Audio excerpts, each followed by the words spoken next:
Pollux, qui composa son ouvrage pour l'empereur Commode, nous assure que dans l'ancienne comédie grecque, qui se donnait la liberté de caractériser et de jouer les citoyens vivants, les acteurs portaient un masque qui ressemblait à la personne qu'ils représentaient dans la pièce. Ainsi Socrate a pu voir sur le théâtre d'Athènes un acteur qui portait un masque qui lui ressemblait lorsqu'Aristophane lui fit jouer un personnage sous le propre nom de Socrate dans la comédie des nuées. Ce même Pollux nous donne dans le chapitre de son livre que je viens de citer un détail très long et très curieux sur les différents caractères des masques qui servaient dans les représentations des comédies et dans celles des tragédies. Mais d'un autre côté, ces masques faisaient perdre aux spectateurs le plaisir de voir naître les passions et de reconnaître leurs différents symptômes sur le visage des acteurs. Toutes les expressions d'un homme passionné nous affectent bien, mais les signes de la passion qui se rendent sensibles sur son visage nous affectent beaucoup plus que les signes de la passion qui se rendent sensibles par le moyen de son geste et par la voix. Mais c'est le visage surtout qui est prépondérant, dit Quintilien. Cependant, les comédiens des anciens ne pouvaient pas rendre sensibles sur leur visage les signes des passions. Il était rare qu'ils quittassent le masque, et même il y avait une espèce de comédien qui ne les quittait jamais. Nous souffrons bien, il est vrai que nos comédiens nous cachent aujourd'hui la moitié des signes des passions qui peuvent être marqués sur le visage. Ces signes consistent autant dans les altérations qui surviennent à la couleur du visage que dans les altérations qui surviennent à ses traits. Or le rouge, dont il est à la mode depuis 20 ans que les hommes même se barbouillent avant que de monter sur le théâtre, nous empêche d'apercevoir les changements de couleur qui, dans la nature, font une si grande impression sur nous. Mais le masque des comédiens anciens cachait encore l'altération des traits que le rouge nous laisse voir. On pourrait dire, pour défendre l'usage du masque, qui ne cache point au spectateur les yeux du comédien. Or, s'il est vrai de dire que les passions se rendent encore plus sensibles par les altérations qui surviennent sur notre visage que par les altérations qui surviennent dans notre geste et dans toutes nos attitudes et dans notre ton de voix, il est aussi vrai que les passions se rendent encore plus sensibles par ce qui arrive dans nos yeux que par ce qui arrive dans les autres parties de notre visage. Nos yeux seuls sont capables d'enseigner distinctement tout ce qui se passe sur le visage, et pour user de cette expression, ils le font voir tout entier malgré le masque. C'est l'âme en effet qui anime toute l'action, et le miroir de l'âme, c'est la physionomie, comme son truchement, ce sont les yeux. L'imagination supplée, continuera-t-on, ce qui nous est caché, et quand nous voyons des yeux ardents de colère, nous croyons voir le reste du visage allumé du feu de cette passion. Nous sommes aussi émus que si nous le voyions véritablement. Plusieurs passages de Cicéron et de Quintilien font foi que les acteurs des anciens marquaient parfaitement tous les signes des passions par le mouvement de leurs yeux, aidés et soutenus par les gestes et par la contenance. On peut dire la même chose de ceux des comédiens italiens qui jouent masqués. Dans le visage, ce qu'il y a de plus expressif, ce sont les yeux, par lesquels l'âme transparaît tout particulièrement. C'est sur le visage que l'âme se peint, et les yeux sont la partie du visage qui, pour ainsi dire, nous parle le plus intelligiblement. Je m'en tiens au sentiment le plus simple, et je pense que la plupart des passions, principalement les passions tendres, ne sauraient être aussi bien exprimées par un acteur masqué que par un acteur qui joue à visage découvert. Ce dernier peut s'aider de tous les moyens d'exprimer la passion, que l'acteur masqué peut employer, et qui peut encore faire voir des signes des passions dont l'autre ne saurait s'aider. Je crois donc que les anciens qui avaient tant de goût pour la représentation des pièces de théâtre auraient fait quitter le masque à tous les comédiens sans une raison. C'est que leur théâtre, étant très vaste et sans voûte ni couverture solide, les comédiens tiraient un grand service du masque qui leur donnait le moyen de se faire entendre de tous les spectateurs, quand d'un autre côté ce masque leur faisait perdre peu de choses. En effet, il était impossible que les altérations du visage que le masque cache fussent aperçues distinctement des spectateurs, dont plusieurs étaient éloignés de plus de 12 toises du comédien qui récitait. Entrons dans l'explication de la raison que je viens d'alléguer. Olugele, qui écrivait sous l'empereur Adrien, loue l'étymologie que Caius Bassus donnait au mot latin persona, qui signifiait un masque, en faisant venir ce terme du verbe personare qui veut dire raisonner. En effet, ajoute-t-il, le visage et toute la tête étant renfermés sous la couverture du masque de manière que la voix ne saurait s'échapper que par une sortie qui est encore resserrée, il s'ensuit que la voix aussi contrainte rend des sons plus forts et plus distincts. Voilà pourquoi les latins ont donné le nom de persona au masque, qui faut retentir et résonner la voix, qui font retentir et résonner la voix de ceux qui les portent. Par Hercule, c'est avec finesse et science que Caius Bassus, dans le traité qu'il a composé sur l'origine des mots, explique d'où vient le mot masque. Il conjecture en effet que ce mot vient de personare, retentir, car, dit-il, la tête et le visage étant entièrement enfermés sous la couverture du masque, un passage seulement laissant le trajet libre pour l'émission de la voix qui ne peut ni se répandre ni se disperser, celle-ci étant contrainte et resserrée dans cette seule ouverture, il rend ainsi les sons plus clairs et plus sonores. Donc, puisque ce masque fait que la voix devient claire et qu'elle résonne, il est appelé persona. Que Bassus eut raison ou non dans son étymologie, cela ne nous fait rien. Il nous suffit qu'Aurigele ne l'aurait point loué ni adopté, si de son temps les masques n'eussent point été une espèce d'écho. Boès confirme encore ici notre sentiment. À cause de la concavité même, il est inévitable qu'un son plus fort soit émis. La concavité du masque augmente la force de la voix, dit ce philosophe en parlant des masques. On ne saurait douter, après avoir lu le passage d'Origele et celui de Boès, qui écrivait ce qu'il voyait tous les jours, que les anciens ne se servissent des masques pour augmenter le son de la voix des acteurs. Ma conjecture est que l'on plaçait dans la bouche de ces masques une incrustation qui faisait une espèce de cornet. On voit par les figures des masques antiques qui sont dans les anciens manuscrits, sur les pierres gravées, sur les médailles, dans les ruines du théâtre de Marcellus et de plusieurs autres monuments, que l'ouverture de leur bouche était excessive.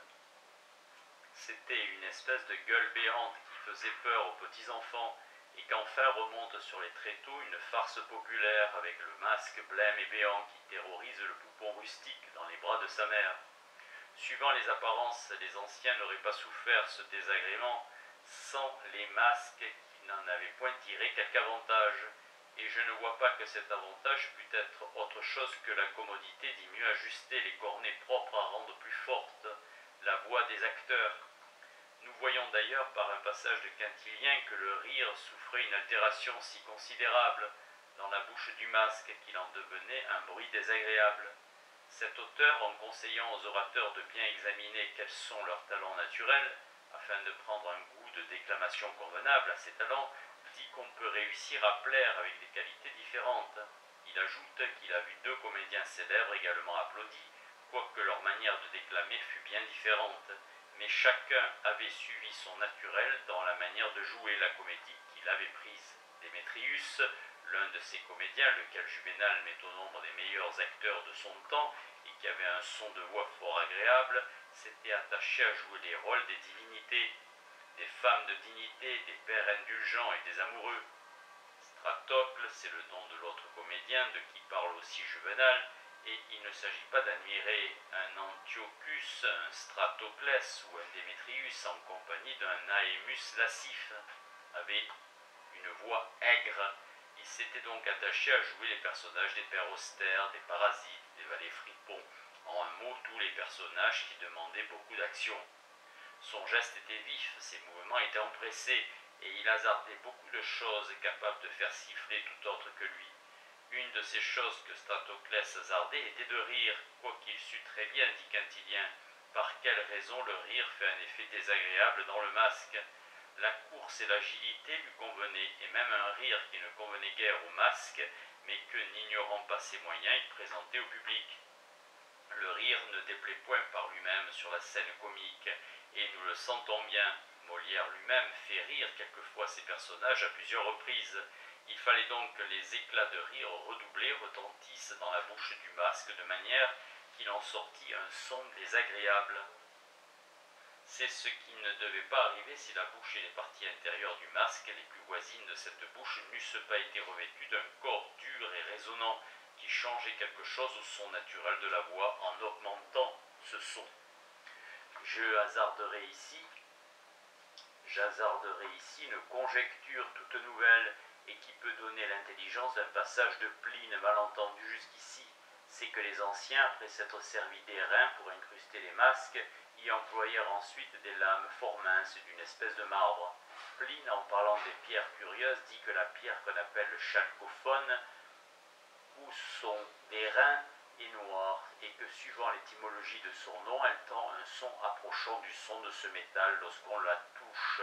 C'est pourquoi, ajoute-t-il, on conseille aux comédiens de s'en servir. Le chalcophone est noir, mais un choc l'a fait teinter comme du bronze. On recommande aux acteurs tragiques de la porter sur eux. Quel usage veut-on que les comédiens puissent faire d'une pierre qui avait cette propriété si ce n'était d'en incruster une partie de la bouche de leur masque après qu'elle avait été sciée en lames fort minces? Ces masques qui étaient de bois, comme nous l'apprenons dans les vers que Prudence a fait contre Simac, étaient propres à recevoir cette incrustation. Ceux qui récitent se couvrent la tête d'un masque de bois et c'est par l'ouverture qu'on y a aménagé qu'ils font entendre leur déclamation ampoulée. Solin, qui a écrit quelque temps après Pline, semble nous apprendre pourquoi l'usage de cette pierre était à préférer à celui de l'airain dans le revêtement intérieur d'une partie des masques. C'est qu'en répercutant la voix, elle n'altère point la clarté du son au lieu que le bruissement de l'airain, mais toujours un peu de confusion dans les sons qu'il renvoie. Après avoir dit que la pierre au son d'airain résonne comme ce métal, il ajoute qu'elle ne préjudice point la netteté de la voix lorsqu'on l'emploie avec discrétion. Le chalcophone résonne comme du bronze frappé, son utilisation modérée résonne comme la clarté de la voix. Nous pouvons juger de l'attention que les anciens avaient pour tout ce qu'ils jugeaient capable de mettre de l'agrément ou de la facilité dans l'exécution de leurs pièces de théâtre, parce que Vitruve nous dit sur la manière d'y placer des échoéas, ou des vases d'airain propres à servir d'écho. Cet auteur, en parlant de l'architecture du théâtre, entre dans un détail long et méthodique sur la forme de ces vases qui n'étaient apparemment autre chose que des plaques d'airain rondes et un peu concaves, ainsi que sur les endroits où il fallait les placer, afin que la voix des acteurs trouvât à propos des échos consonants. Vitruve, en nous disant que tous ces vases devaient être de sons différents, nous dit assez que l'ouverture et leurs autres dimensions ne doivent pas être les mêmes, et comme ces vases étaient encore placés à une distance différente des acteurs, il fallait bien qu'ils fussent des échos plus ou moins faciles à ébranler afin de répondre uniformément. Vitruve se plaint que de son temps les Romains négligeassent de placer de ces échoéas dans leur théâtre à l'imitation des Grecs, qui étaient soigneux d'en mettre dans les leurs. Apparemment que les Romains profitèrent de la vie de Vitruve, car Pline se plaint que ces vases et les voûtes dans lesquelles on les plaçait absorbaient la voix des acteurs. Il prétend qu'ils faisaient un aussi méchant effet que le fable de l'orchestre, c'est-à-dire l'espace qui était dans le théâtre et entre le théâtre et les spectateurs les plus avancés. Dans les orchestres des théâtres, la voix est absorbée par la sciure ou le sable qui est répandu et par une enceinte de parois rugueuses ou même de tonneaux vides. D'un autre côté, Cassiodore dit dans l'épître 50 et 1 du livre 1er que la voix de ceux qui jouent des tragédies était fortifiée par les concavités, rendait un son tel qu'on avait peine à croire qu'il pût sortir de la poitrine d'un mortel. La tragédie prend son nom de la force prodigieuse de la voix. Celle-ci, fortifiée par les cavités qui la réfléchissent, semble produire un son tel qu'il est difficile de le croire venu d'un humain. Ces concavités ne pouvaient être que les échoéas et le cornet du masque. On peut juger par l'attention que les anciens faisaient sur toutes ces choses s'ils avaient négligé de chercher des inventions propres à faire au masque du théâtre l'effet qui, suivant Olugele, leur avait fait donner le nom de persona. Si les écrivains de l'Antiquité avaient pu croire que les générations à venir pussent être jamais en peine d'expliquer des choses qui étaient sans difficulté pour eux, soit parce qu'ils les voyaient tous les jours, soit parce que tout le monde avait alors entre les mains des livres qui expliquaient méthodiquement ces choses-là, ils auraient mieux circonstancié leur narration. Mais ils ont cru que la postérité serait toujours au fait des choses dont ils parlaient, Aussi, ils n'en ont dit le plus souvent que ce qu'il convenait d'en dire pour appuyer un raisonnement, pour fonder une comparaison, pour expliquer une circonstance, ou pour rendre raison d'une étymologie. Ceux-mêmes qui ont écrit méthodiquement sur la poésie, sur l'architecture et sur plusieurs autres arts, jugeant qu'il était inutile de faire précéder leur raisonnement et leur dogme par des descriptions exactes de ce qui était sous les yeux de tout le monde, se jettent d'abord dans des préceptes et dans des discussions que les contemporains trouvaient très clairs, mais qui sont des énigmes pour la postérité, à cause que le flambeau qui éclairait les contemporains s'est éteint. Par exemple, comme les anciens ne nous ont pas laissé la description de l'intérieur du Colisée, les architectes doutent encore quelle ait été la distribution intérieure du troisième étage de cet amphithéâtre, quoique les deux premiers étages intérieurs soient encore à peu près dans leur entier. Par la même raison, il reste encore aux antiquaires bien des choses à expliquer sur les masques. Peut-être que cela ne serait point si nous n'avions pas perdu les livres que Denis d'Halicarnasse, Rufus et plusieurs autres écrivains de l'Antiquité avaient écrit sur les théâtres et sur les représentations. Ils nous auraient du moins instruits de beaucoup de choses que nous ignorons s'ils ne nous avaient pas tout appris. On peut voir un catalogue de ces écrivains dont les livres sont perdus dans le 4e chapitre de la première partie de l'ouvrage que le père Boulanger, jésuite, a composé sur le théâtre des anciens.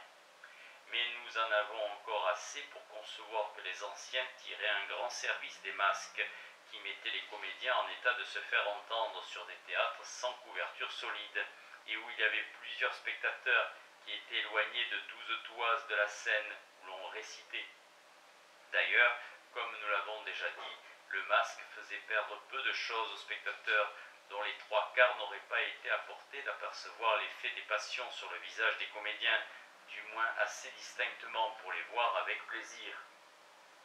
On ne saurait démêler ces expressions à une distance de laquelle on peut néanmoins discerner l'âge et les autres traits les plus marqués du caractère d'un masque. Il faudrait qu'une expression fût faite avec des grimaces horribles pour être rendue sensible à des spectateurs éloignés de la scène au-delà de 5 ou 6 toises.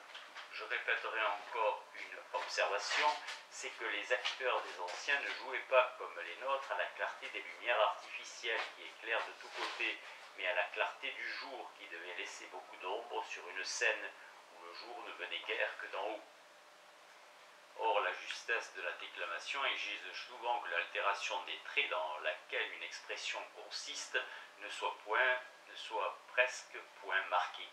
C'est ce qui arrive dans les situations où il faut que l'acteur laisse échapper malgré lui quelques signes de sa passion. Nous avons donc raison de faire jouer nos acteurs à visage découvert, et les anciens n'avaient pas tort de faire porter des masques aux leurs. Je reviens à mon sujet.